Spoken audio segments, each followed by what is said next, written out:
विश्वव्यापक कमळापती आणि त्याशी गवळण कडी घेती नवल केवडे केवडे नकळी कानुबाचे कोडे तुका म्हणे नटधारी भोग भोगोनी ब्रह्मचारी नवल केवडे केवडे नकळे कानोबाचे कोडे मस्तक हे पायावरी या वारकरी संतांच्या श्री संतांचे माथा चरणावरी निसाष्टांग हे करी दंडवत जगन्मातेच्या प्रांगणामध्ये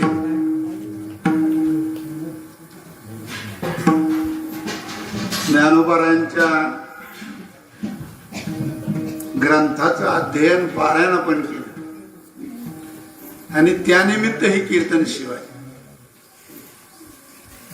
एक दिवसाचा सप्ताह जरी असला तरी काला झाल्याशिवाय पूर्णता नाही। मग 7 दिवसाचा असू द्या 9 दिवसाचा असू द्या महिन्याचा असू द्या किंवा वर्षाचा असू द्या त्याची सांगता काल्याच्या कीर्तनानं होत असते। तेव्हा आताच आपलं काल्याचं कीर्तन आहे आणि काल्याच्या कीर्तनाला 1 तास बाकी आहे। आता 11 वाजले 12 वाजता आपली आरती झाली पाहिजे म्हणजे 45 मिनिटं आपल्या हातामध्ये आहेत बरं का ध्यानात ठेवा। आणि आयुष्याचा ठरावयाच्या आत घरी जाणारा बुवाय नाही म्हणून आतापर्यंत टिकवली विठोबा जय नाहीतर या गावानं बरीच घालवली बर का। आजा मेला पणजा मेला बाप मसना नेलारी देखत देखत ना तू पण तू हे तैसा झाला। मंडळी ध्यानात ठेवा आपलं परम भाग्य आहे जगन्मातेच्या आणि आपल्या वाडवडिलांच्या पुण्याईनं आपण आज राहिलो। नाहीतर या 2 वर्षामध्ये कोट्याधीश मंडळी सुद्धा गेली। किती पैसा त्याच्याकडे आहे त्याचं माप नाही। आमच्या एका मित्राच्या मुलाला परराष्ट्रातनं डॉक्टर आणला बरं का बाबा पण काय उपयोग झाला नाही।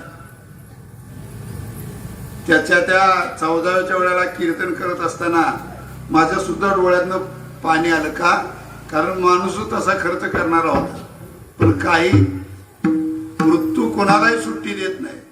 सगळीकडे वशिला चालतो फक्त यमाकडे कोणाचाही वशिला चालत नाही। यमाकडे फक्त एकाचाच वशिला चालतो तो म्हणजे रामाचा विठोबा रखुमार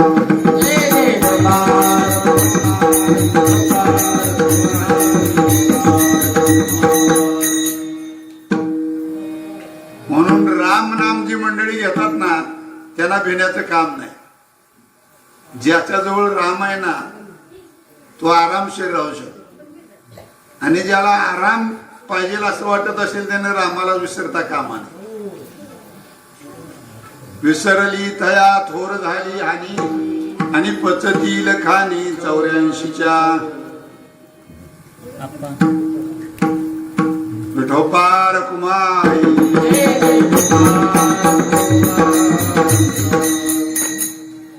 आता सगळ्याला सांगायच्या ऐवजी आमचंच बंद करायची बारी आली कारण हे पोरग कोणाचं कधी रडल काय सांगता येत नाही। पोरग पहिलं कातेला असायचं आता खिशात असतं बरं का विठोबा रखुमार।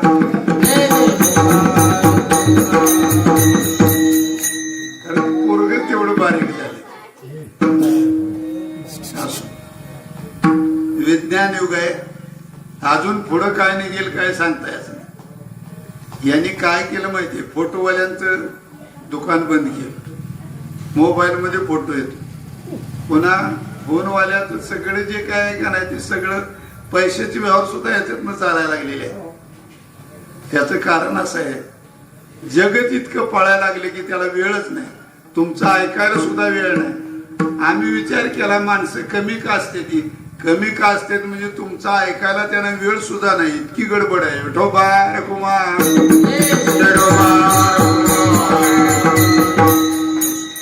पण मंडळी ऐका या गडबडीत एकच काम करा कामामध्ये काम काही म्हणा राम राम जाईल भवश्रम आणि सुख होईल दुःखाची।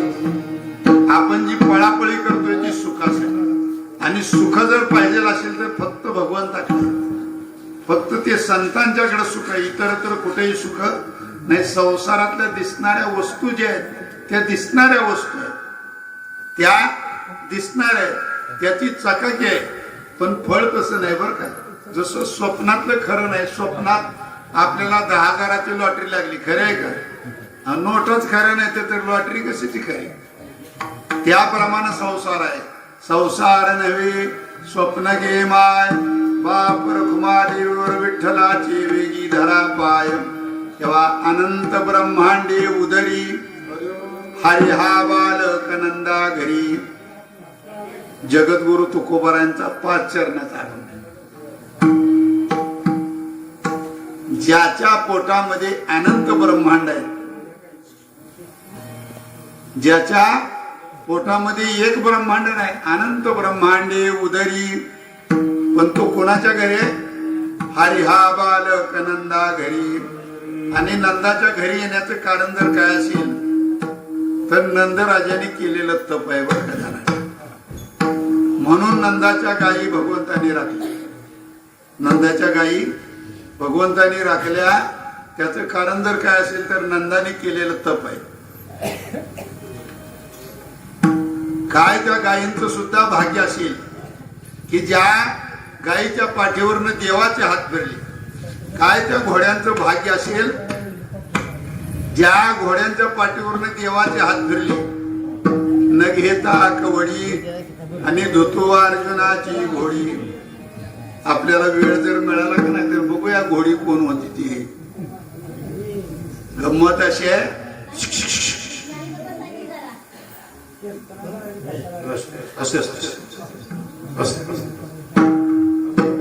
विठोबा रखुमाई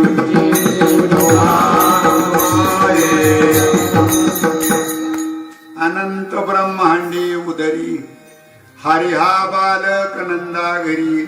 नंदाच्या घरी हा बाबा आला, त्याच कारण यांनी अशा प्रकारे तप केलेलं. एका कीर्तनाला गेले. कीर्तनाला गेल्यानंतर कीर्तनामध्ये त्यांनी एक कथा ऐकली. आणि कथा ऐकत असताना एक ब्राह्मण नदीवर स्नान करत होते आणि स्नान करून नाकन तोंड दाबून धरले. आणि नंदराय गाय घेऊन गेले, पूर्वजन्माचा बरं, गाय घेऊन गेले. आणि गाय घेऊन गेल्यानंतर त्याने ढळत नाहीत ना, त्यांना फळ प्राप्त होत असतं, ध्यानात ठेवा. आणि योगायोग असा, भगवान पुढे आलेले म्हणले, कोण तू? म्हणले, तू ज्याचं ध्यान करतोस ना, तू देव मी आहे. म्हणले, तू देव असतील पण मला देव माहिती नाही, कारण मी पाहिलंच नाही. काकानं बोलवलं, याला देव दिसतोय पण काकाला देव दिसायला तयार नाही. म्हणले, काकाला दर्शन दिलंस तरच मी मान्य करीन, नाही तर मी देव मान्य करणार. काकाला दर्शन दिलं म्हणून काकाच्या घरी फक्त जन्माला आला. देवकी वसुदेवास्तव झाला. देवकी वसुदेवाच्या कुठं घरी आला? तिथं जन्माला आला. आणि कुमारीसाठी गोकुळी गेला. आणि कामाला कोणाच्या आला? शेकी उपयोगा गेला पांडवाशी. कामाला मात्र पांडवाच्या आला. म्हणजे नाव एकाच, आला एकाच्या घरी, राहिला दुसऱ्याच्या घरी, आणि तिसऱ्याचा फायदा. विठोबा रखुमा,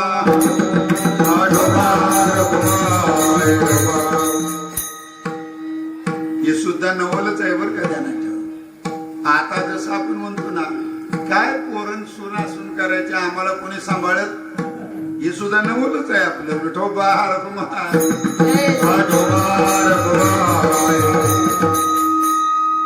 आपण लावलेला दिवा संसाराचा नीट लागला नाही, हे त्याचं उत्तर आहे. कारण संस्कारात द्विज उच्चते. तुम्ही जसे संस्कार कराल त्याप्रमाणे मुलं जन्माला येतात. धन्य माता पिता दयाची या. त्याच्या आई वडिलांना धन्यवाद. जी मुलं कुळामधल्या मंडळींना चांगली सांभाळतायत त्यांना धन्यवाद. काय तर असली संस्कृतीच आता होणं अवघड आहे. मला वाटते आता पुढच्या काळात तर आई वडील आता सरकारनं तसं चालूच केले 65च्या पुढची फुकट केली ती बरं का, पण पुढं ऐका 65च्या पुढच्याला गोळ्या घालायच्या त्या सगळ्याला आता विठोबा रखुमा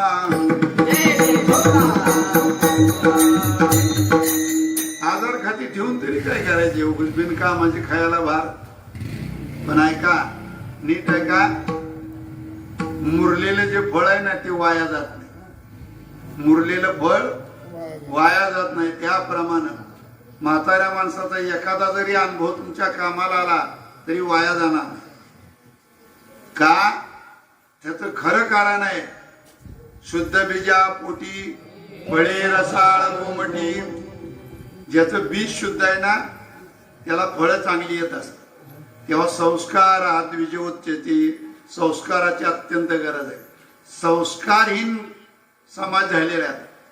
आपण पैशानं श्रीमंत झालो पण सुखी मात्र झालो नाही. सुखी व्हावा असं जर वाटत असेल ना तर त्याच्याकरता पैसा बाजूला करायचा, पैसा बाजूला करायचा. समाधान वेगळं आणि सुख वेगळं आहे. विठोबा रखुमा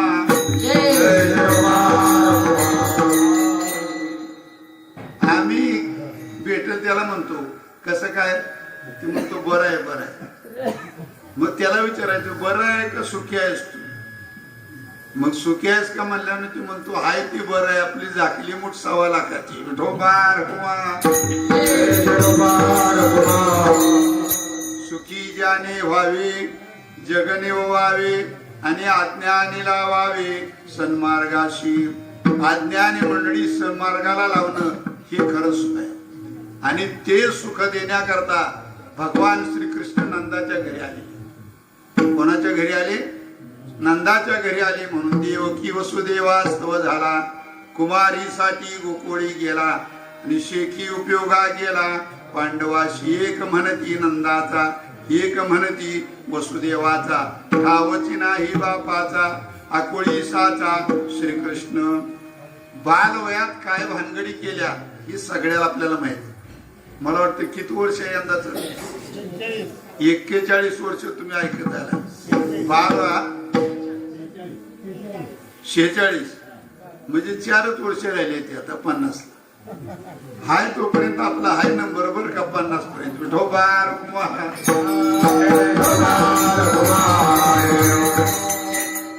यांच्याकडे मागून घेता आता 4 वर्ष ठेवा आम्हाला, त्याच्या पुढे ठेवू नका कारण पुन्हा घरच्याला ताप नको. अनंत ब्रह्मांडे उदरी हरिहा बालक नंदा घरी. नवल केवडे केवडे नकळे कानोबाचे कोडे. अधिकार जर पाहिला तर पृथ्वी जेने तृप्त केली आणि त्याशी यशोदा भोजन घाली. ज्यानं सगळ्या जगाला तृप्त केलेलं आहे. सांगू तुम्हाला वृक्षाचेही पान हाले जाती सत्ता आणि राहिली अहंता मग कोठे. त्याच्या मनात असलं तर तुम्हाला 12:30 वाजता जेवायला घालेल बरं, आणि त्याच्या मनात नसलं तर संध्याकाळी 6 वाजल्या तरी जेवायला मिळायचं. एका राजाचा नियम होता सकाळी उठल्याबरोबर जो कोणी भेटेल त्याला जे मागेल ते राजा द्या. माझ्यासारखं एक गरीब गेलं आणि गरीब गेलं आणि त्याच वेळेला एक शिपाई आला राजांच्या समोर आणि सांगितलं राजे सरकार परचक्र आलेलं आहे. ते परचक्र घालवण्यासाठी राजे गेले आणि संध्याकाळी 6 वाजता आले. 6 वाजता आल्यानंतर राजाच्या ध्यानात आलं आपल्याकडे याचं कुणीतरी आलेलं आहे. त्या राजाच्या लक्षात आलं याचं तोंड बघितल्यामुळं मला आज दिवसभर जेवायला अजून आंघोळ नाही. हा तेव्हा राजानं फरमान काढलं उद्या 12 वाजता याला फाशीला द्या. बिरबल सकाळच्या वेळेला बाहेर दिशेला गेले आणि राजाची बिरबलाची भेट होणार, पण बिरबलानं राजा तोंडाकडे बघितलं नाही. बिरबलाने विचारलं राजाने विचारलं बिरबल काय चाललंय तुझं? काय नाही म्हणला काल एका गरीबानं तोंड बघितलं त्याला आज नंबर लागलाय त्याचा.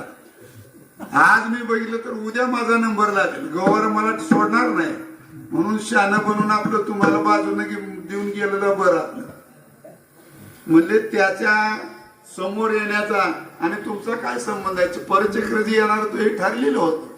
तेव्हा झाडाचं पान सुद्धा हलवण्याची सत्ता ज्याच्याकडे आहे त्याच्यात बदल करण्याचा अधिकार तुम्हाला आम्हाला कोणालाही नाही.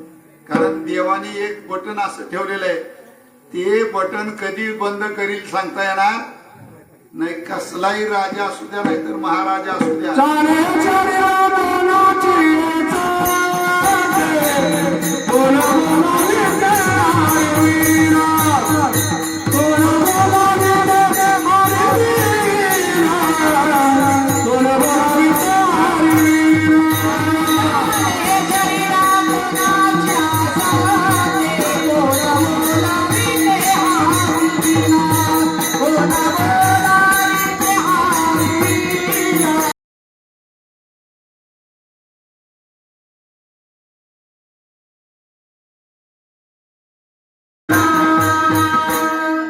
चाले हे शरीर कोणाच्या सत्ते कोण बोलवी ते हरिवीन, देखवी ऐकवी एक नारायण आणि तयाचे भजन चुकू नका. मंडळी, आता आपलं किती दिवस राहिलेले हे आपल्याला कुणाला गॅरंटी नाही. खटवांग राजाला 1च तास राहिलेला होता. त्याला स्वर्गामध्ये नेलं आणि स्वर्गामध्ये त्याला एक पद द्यायचं होतं म्हणून नेलेलं होतं. पण स्वर्गात आल्यानंतर तिथल्याने सांगितलं ती जागा भरून काढलेली आहे, तुम्ही आता जावा मृत्यू लोकात. यांनी सांगितलं ठीक आहे मी जातो माघारी, पण किती वेळ राहिलाय माझा अजून. यांनी सांगितलं 1च तास राहिलेला आहे. 1 तास उरला खटवांगरायाशी आणि भाग्यदशा कैशी प्राप्त झाली. 1च तास राहिला होता, पण त्यानं तेवढ्यात कल्याण करून घेतलं. परीक्षितीनं 7 दिवसात कल्याण करून घेतलं. परीक्षिती मृत्यू 7 दिवसाचा,